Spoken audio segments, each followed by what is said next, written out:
Hello and welcome to the garden. Well, there is a fierce old storm brewing up here.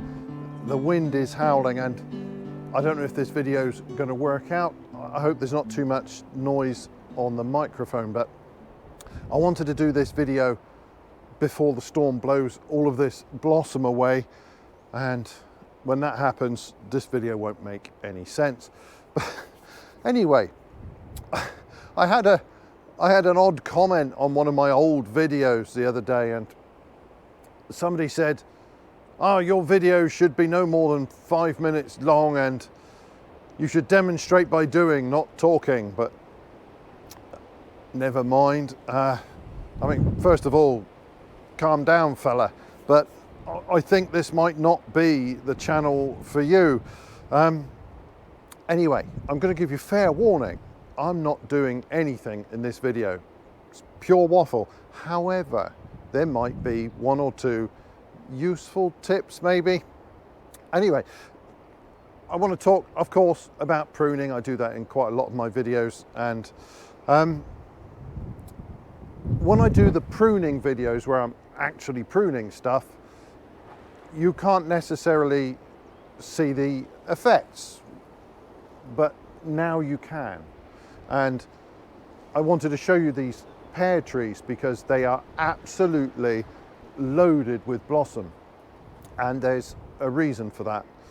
I know, of course, some years are better than others, but this is all to do with applying the right sort of pruning at the right time. So it's very common to prune trees in winter when they're dormant, but there are times when that is not good advice. So certainly with the stone fruits, I think it's quite well known that you don't prune those in the winter. They're susceptible to various diseases, and pruning when they're actively growing, so from bud break for formative cuts and then through to maybe later in the summer for the main pruning, those are the best time for stone fruits. But apples and pears, things like that, they're often pruned in the winter.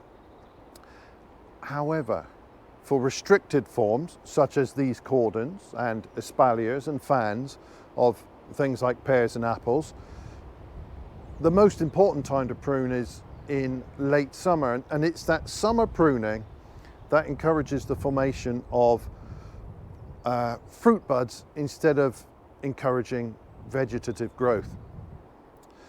So there are a couple of things I talk about endlessly on my pruning videos, and it's about understanding how to prune being based on two things. One, understanding how a tree responds to pruning or any other intervention, and the other being the particular fruiting habits of different trees or different varieties. And this is an example of the former, where each season these put on long lengths of whippy young growth, and if I were to leave the pruning of those until winter, that would encourage more vegetative growth, whereas if I prune these in, say, late summer, that encourages the development of fruit buds. And so that summer pruning is absolutely vital in order to get a wonderful crop of fruit. Now, there's a ridiculous amount of blossom on them, and they're not always quite so laden, but they are usually very productive, and that's all to do with that pruning regime. Now, I'm not going to, obviously I can't do that pruning now, it's not going to be done for some months, but I thought I would show you what that pruning regime produces, and I can do that best right now when there's all this beautiful blossom. At least there's beautiful blossom today. After this storm is finished with it, I don't know, it might remove a fair bit of this. So I've got a number of trees here in a line, and as usual, I'm always thinking when I place a particular tree about the microclimate in the garden. Now, sometimes it doesn't make a lot of difference, but if, for example, you've got an area of south-facing wall, that's going to be much better than, say, a bit of east-facing fence. And we have that sort of situation in this garden. And generally speaking, parts that are south-facing down that end of the garden, this area tends to be warmer. It's more sheltered here. We've got a wall on that side. We've got the south-facing wall down there with the greenhouses. This end is, if anything, marginally better than the other. Now, we're not talking about huge degrees, but I think sometimes there's not a huge difference between a fruit that is perfect, or close to perfect, and one that's just a little bit average. So it's always worth bearing in mind your microclimate, where the little warm pockets might be in on your plot, where the more sheltered aspects are. When you're thinking to place, let's say, a choice pear, and pears are always, some of them are a little bit borderline. There are pears that perform great across much of the country, but there are some of the others that really benefit from a bit of extra warmth. So putting those in a choice place, that's the way to go. But anyway, down this end, I've got a lot that are in flower. As we move further up the row, there's less flower, but I mean, there's still the same huge quantity of buds. It's just that I've got these are arranged in order of fruiting, but also in flowering order, so that works best for pollination. So if I turn the camera down the other way,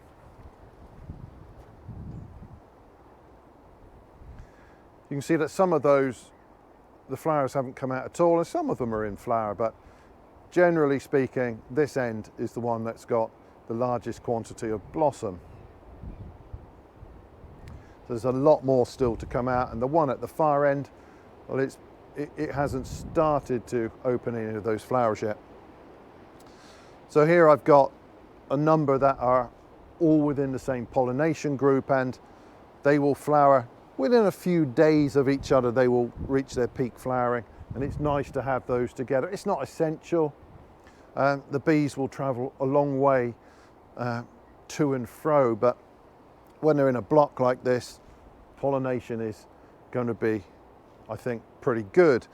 So what was the point of this video? I've waffled on so long, I've forgotten what I was talking about. Yes, so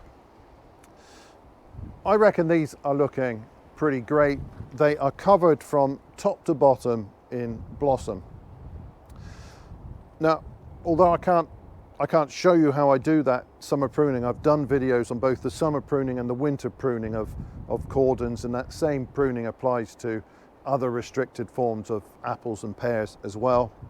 And I'll leave links to those in the description. But at this stage, I can easily illustrate the effects of that and show you that regime can be really effective. And summer pruning of these is actually ever so easy. It's probably the easiest pruning task in the garden as far as fruit trees are concerned, because there are some very simple rules you can follow in order to do that and do that well. Another thing that's really important is to try and get good bud break all along the main stem of your cordon. So when you're starting out, it's no good if there's a great big long bare section of your trunk with nothing on it, and then you get higher up, you get this sort of development. It's very easy to get this development near the top of the cordon. It's a little bit harder to get it down the bottom.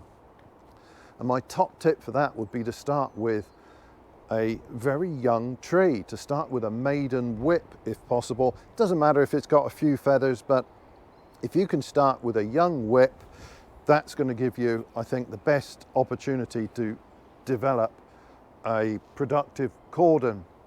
And I have seen in garden centres from time to time cordons for sale that, or trees that have been supposedly trained as cordons that are too old, in my opinion. Great big chunky fellas. I think some of them have been sat there a very long time. Of course, they're in pots, which is not great either. I much prefer bare root trees for starting something like this, because those root systems haven't been constrained. The pots, the roots tend to wind around them.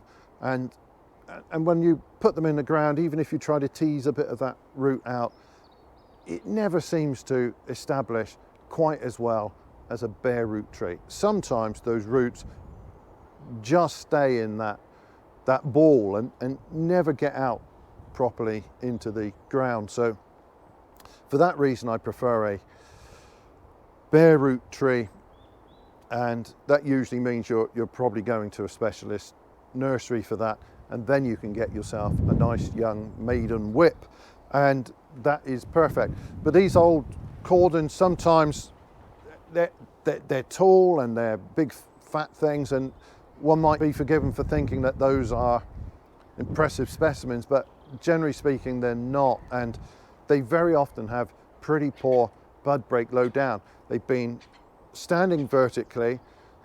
That of course is encouraging vegetative growth, but it's not encouraging development lower down the stem. Laying the stem down like these oblique cordons helps that immensely, but otherwise you can shorten that whip on planting to encourage bud break further down, and you can do so maybe once or twice more during the formative couple of years when they're getting established, and that will help you get growth all the way along. So if I show you the other end of this tree here, so we're right near the bottom here. I mean, if you've got a pear hanging from here, it's about as low as you would want a branch. So we've got these starting low down, and that is ideal, but then they are consistently all the way up the trunk. There are no bare patches. So if I start a cordon like these and I only prune them in the winter, I would not get this display of blossom. Now there's a mad amount here, and one of the jobs you can do in the winter is to go through and thin out these spur systems, and actually you can remove quite a lot of the fruit buds at that time, because there's an excessive amount here. At this stage though, it's okay to leave them. You never know what might happen. If, for example, we had a really cold night, we could get some frost damage on these. We've only had, well, I mean, we're in the south here. We've only had that really cold temperature when the pears have been flowering one season, and you can then see damage. These will all be a bit shriveled, and they'll be dark, nearly black in the center, and you know that that flower has been frosted, and in all likelihood there's either no fruit or deformed fruit from those flowers.